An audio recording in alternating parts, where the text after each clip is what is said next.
Halo sahabat FPB, perkenalkan nama saya Anastasia Maria Tabita. Saya dari program studi pendidikan bahasa Inggris angkatan 2018.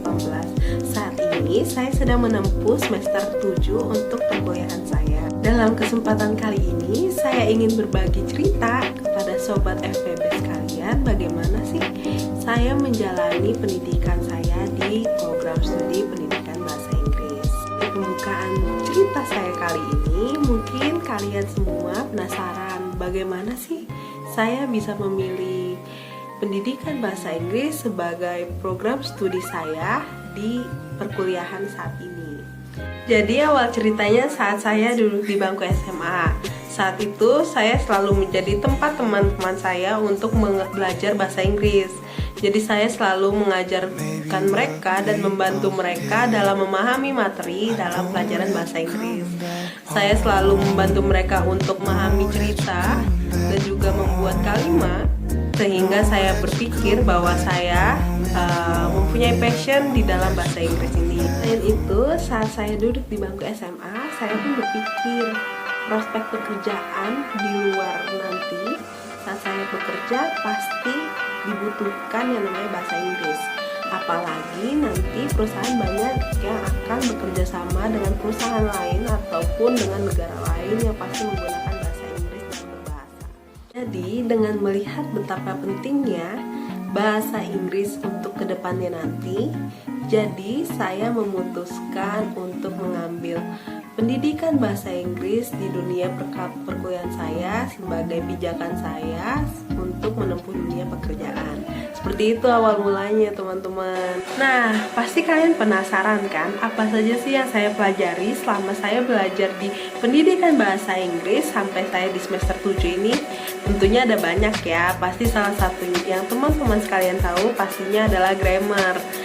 Nah, selain grammar, ada banyak sekali pelajaran yang bisa kita pelajari, yaitu public speaking, yaitu salah satu pelajaran penting yang sangat berguna untuk di dunia pekerjaan.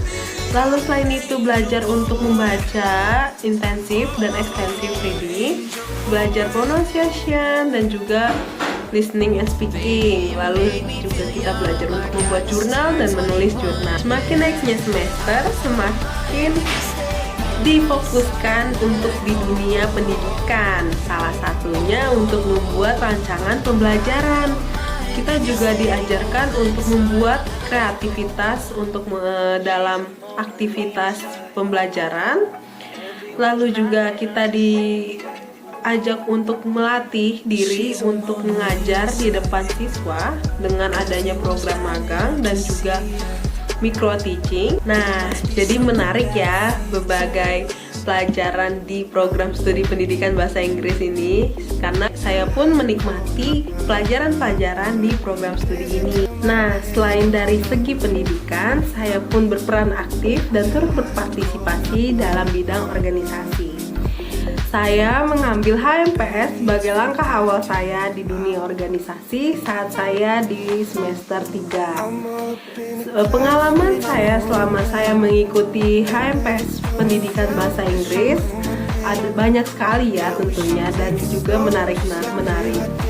Banyak program dari HMPS PBI yang membuat saya menambah banyak teman dan relasi, dan serta membangun komunikasi kerjasama dengan teman antar prodi saya. Program-program yang dibuat oleh HMPS PBI ada banyak sekali. Contohnya ada The Welcoming Party dan juga English Day sebagai wadah dalam pengenalan mahasiswa baru pendidikan bahasa Inggris, dan juga salah satu program HMPS PBI yang menarik di zaman saya saat itu adalah Creative Reading, di mana di situ adalah program volunteer untuk mengajar anak-anak dalam bahasa Inggris. Saat itu saya membantu kakak-kakak tingkat saya dalam mengajar di RPetra, seperti itu. Saya juga belajar untuk mengolah Instagram HMPS PBI karena saat itu saya mengambil bagian di internal. Setelah dari HMPS, saya pun mengambil salah satu organisasi di fakultas saya, yaitu BEM, sebagai salah satu organisasi di tingkat fakultas. Saya mengambil BEM saat saya berada di semester 5. Nah, di dalam BEM ini banyak pengalaman dan hal menarik yang saya ikuti. Saya berperan dan berpartisipasi aktif dalam mengembangkan ide kreatif di sebuah acara-acara yang dibuatkan oleh BEM. Saya membuat acara bonding antar sesama BEM sebagai pengenalan anggota baru di BEM. Lalu saya membuat acara pembelajaran mengenai LPJ dan proposal. Lalu juga saya membuat acara penutupan untuk BEM sendiri. Maka dari situ saya belajar banyak hal, terutama membangun relasi dan komunikasi kerjasama antar sesama BEM seperti itu. Sehingga saya membuat pembekalan untuk di dunia pekerjaan saya ke depannya.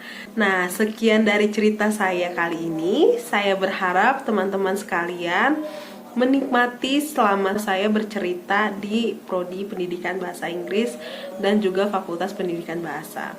Sekian video saya, terima kasih.